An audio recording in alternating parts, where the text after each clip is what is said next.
Welcome to the World Watch Channel. Another country has officially declared war on Israel, and a major attack has occurred. The United States has announced that it responded to the first attack, mobilizing Israeli warplanes. Dozens of fighter jets were deployed, marking the largest mobilization since the beginning of the conflict. Approximately 40 fighter jets were spotted, and their target was the Gaza Strip. Tensions escalated as activity was detected over Lebanon, which became the second target after Gaza. Notably, German special forces confirmed their presence in the Hamas area and officially announced their mobilization to Palestine today.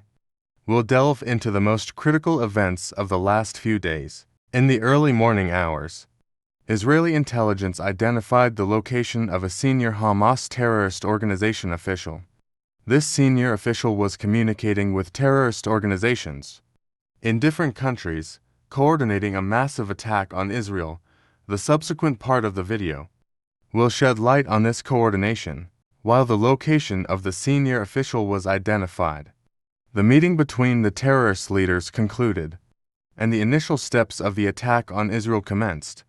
Intelligence reports and coordinates were swiftly shared with Israeli pilots.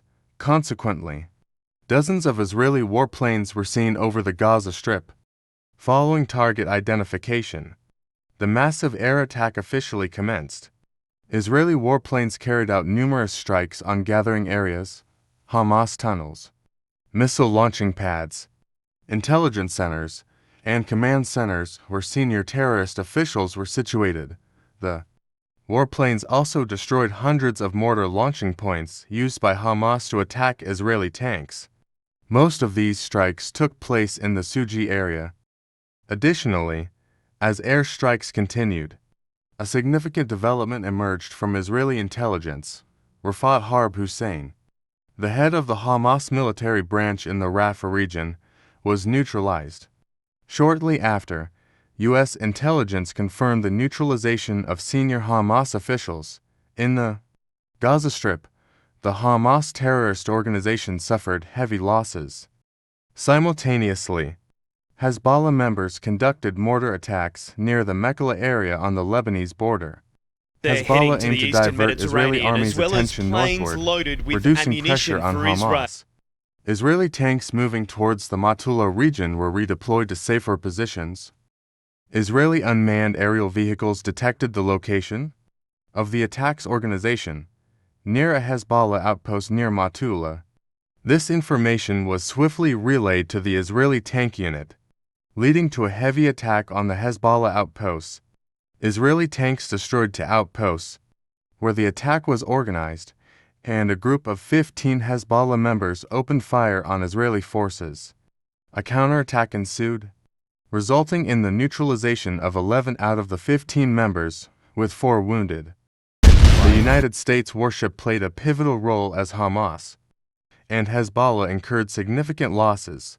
Simultaneously, Houthi terrorists in Yemen fired missiles and drones towards Israel, which were intercepted by the U.S. Navy in the Red Sea, leading to the attack's termination. In light of these developments, senior Israeli and U.S. officials held an emergency meeting, discussing strict measures against terrorist organizations' attacks. It is likely that airstrikes will be conducted in Syria, Iraq, and Lebanon, targeting terrorist organizations. Implicitly, the statements indicate a potential focus on Iran due to its support for these groups.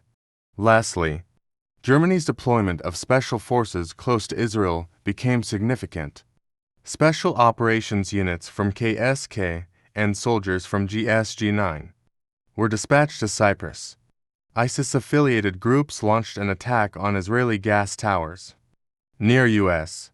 aircraft carriers in the Mediterranean Sea. However, these attacks were thwarted by Israeli air defense systems. Reports suggested that U.S. aircraft carriers were targeted, but no official statements were made. As tensions continue to rise in the region, the Israeli Air Force intensified operations against terrorist organizations.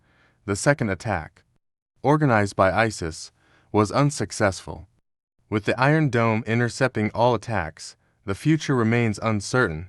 Thank you for watching. And stay tuned for more updates. We wish you a great day. See you soon.